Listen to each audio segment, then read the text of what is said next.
Drop it.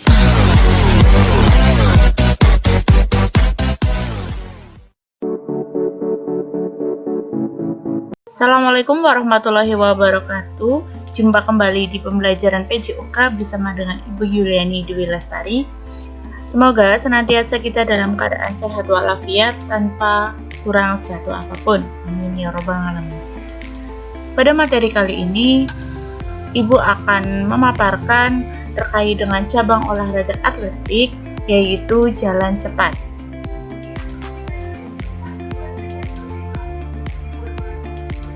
Sebelum masuk ke materi, Ibu akan menyampaikan beberapa poin-poin penting yang harus kalian ketahui.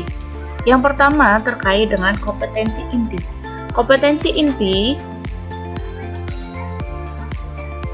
yaitu merupakan gambaran kompetensi utama yang dikelompokkan ke dalam aspek sikap, pengetahuan, dan keterampilan yang harus kalian pelajari di setiap mata pelajaran. Jadi, kompetensi inti itu ada 4.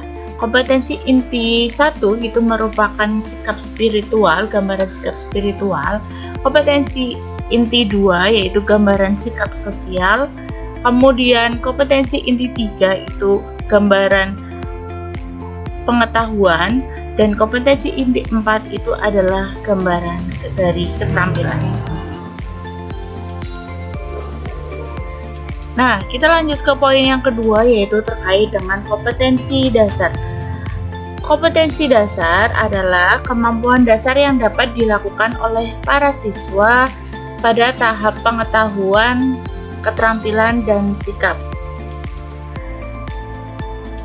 Nah, dari kompetensi dasar untuk mata pelajaran Pinjasokes khususnya adalah bab jalan cepat itu ada 2, yaitu kompetensi dasar 3.3 terkait dengan pengetahuan. Nantinya kalian dapat menganalisis keterampilan jalan, lari, lompat, dan lempar untuk menghasilkan gerak yang efektif serta menyusun rencana perbaikan.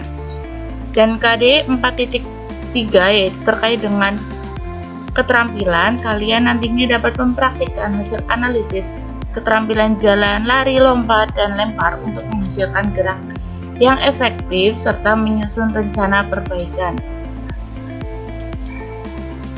Lanjut poin yang ketiga, yaitu indikator pencapaian kompetensi adalah perilaku yang dapat diukur dan atau diobservasi untuk menunjukkan ketercapaian dari kompetensi dasar. Nah, tadi sudah ada kompetensi dasarnya 3.3 dan 4.3. Sekarang masuk ke indikator pencapaian. Kompetensinya ada 3.3.1 dan 4.3.1. Kita lanjut ke tujuan. Tujuan dari pembelajaran ini nantinya yang untuk komponen pengetahuan, harapannya adalah kalian dapat mengidentifikasi keterampilan gerak jalan cepat serta menyusun rencana perbaikan dengan benar. Yang kedua, kalian dapat menguraikan keterampilan gerak jalan cepat serta menyusun rencana perbaikan dengan benar. Dan yang ketiga, kalian nantinya dapat menerapkan cara keterampilan gerak jalan cepat serta menyusun rencana perbaikan dengan benar.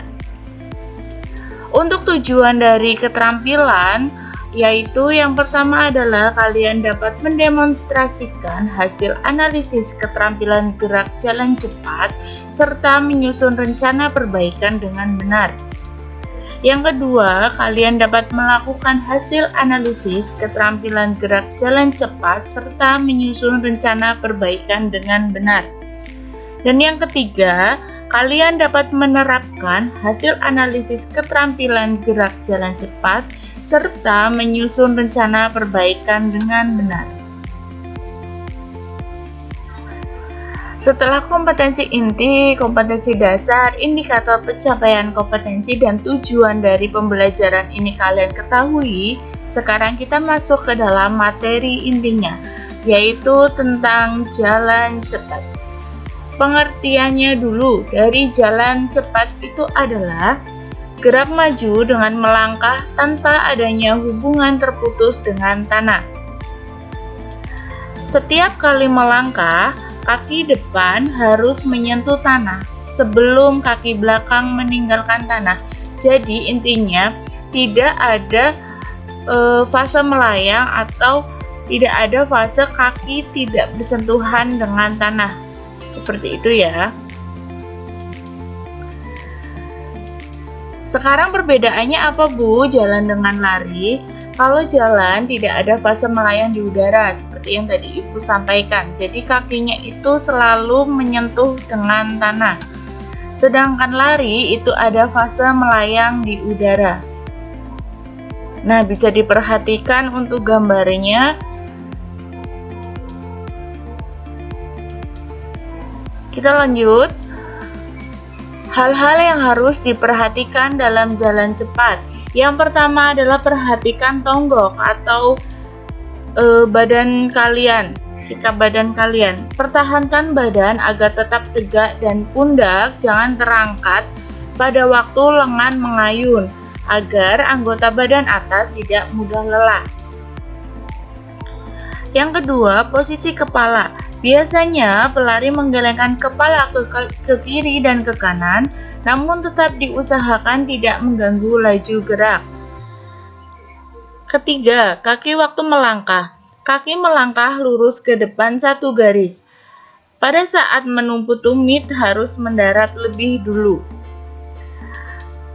Yang keempat, gerakan dengan lengan dan bahu. Mengayun dari muka ke belakang dan siku ditekuk tidak kurang dari 90 derajat. Nah, kalian bisa perhatikan sikap badan dari seorang pejalan cepat atau atlet pejalan cepat. Kalian bisa perhatikan posisi tonggoknya, kemudian posisi kepalanya, kaki waktu melangkah, dan gerakan bahunya seperti apa. Itu gambarannya. Jadi badannya tetap tegak. Posisi kepala kalau mau geleng ke kanan dan ke kiri itu boleh, tapi tidak boleh mengganggu laju dari gerak. Kemudian kaki waktu melangkah itu silakan diusahakan satu garis lurus, dan tumit itu harus mendarat lebih dahulu. Jadi tumit, kemudian telapak kaki dan ujung kaki, gerakannya seperti itu. Dan gerakan lengan bahu boleh mengayun dari depan ke belakang dengan siku ditekuk tidak kurang dari 90 derajat. Kita lanjut. Tahapan jalan cepat yang pertama ada fase tumpuan dua kaki. Itu terjadi pada saat kedua kaki menyentuh tanah.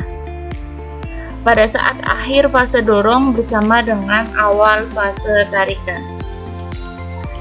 Jadi ketika kedua kaki menyentuh tanah, kemudian pada saat akhir fase dorong itu ketika kalian sudah melangkahkan kaki, kemudian dan fase tarikan, kaki yang siap untuk melangkah lagi.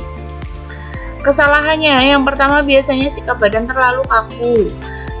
Kedua, footwork kurang tepat atau gerakan kakinya kurang tepat, lututnya ditekuk. Nah, dalam jalan cepat itu lutut tidak boleh ditekuk, lutut harus selalu dalam keadaan lurus.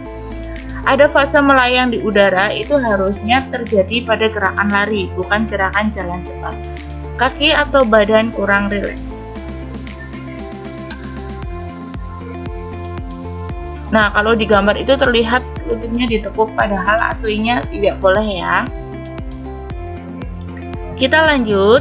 Yang kedua ada fase tarikan. Fase tarikan dilakukan oleh kaki depan akibat dari kerja tumit dan inersia dari titik gravitasi badan.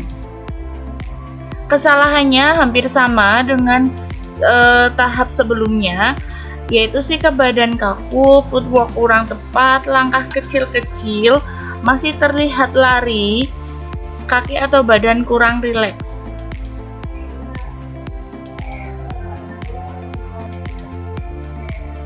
Kita lanjut, fase yang selanjutnya adalah fase relaksasi, yaitu pinggang ada pada bidang yang sama dengan bahu.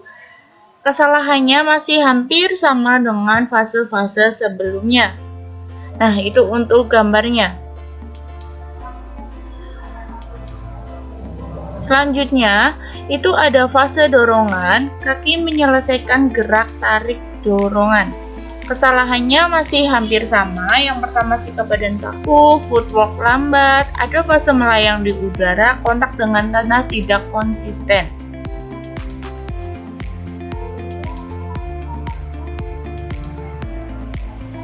Itu untuk gambarnya. Nah, itu adalah sekelumit materi terkait dengan jalan cepat dari cabang olahraga atletik. Untuk lebih lengkapnya kalian bisa mencari di Google, kemudian di YouTube. Itu banyak sekali materi yang dapat mendukung. Nanti Ibu akan berikan contoh dari gerakan yang sesungguhnya.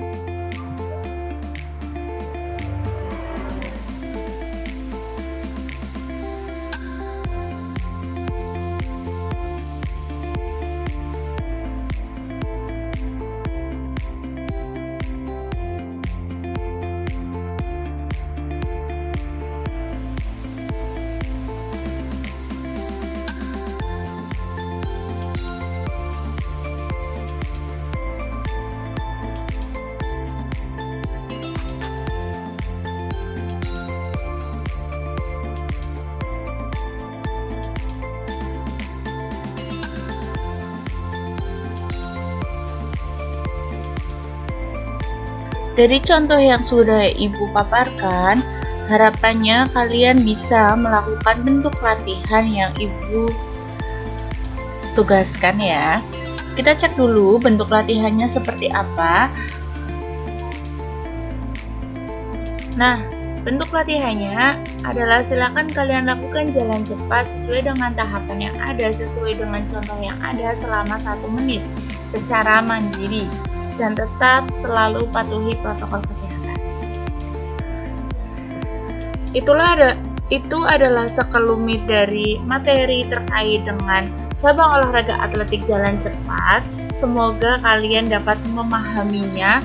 Kalau memang ada hal-hal yang kurang paham, silakan ditanyakan dengan Ibu. Dan sampai jumpa di pembelajaran selanjutnya. Tetap jaga kesehatan kalian, tetap jaga imunitas tubuh kalian, tetap rajin berolahraga, dan salam olahraga. Wassalamualaikum warahmatullahi wabarakatuh.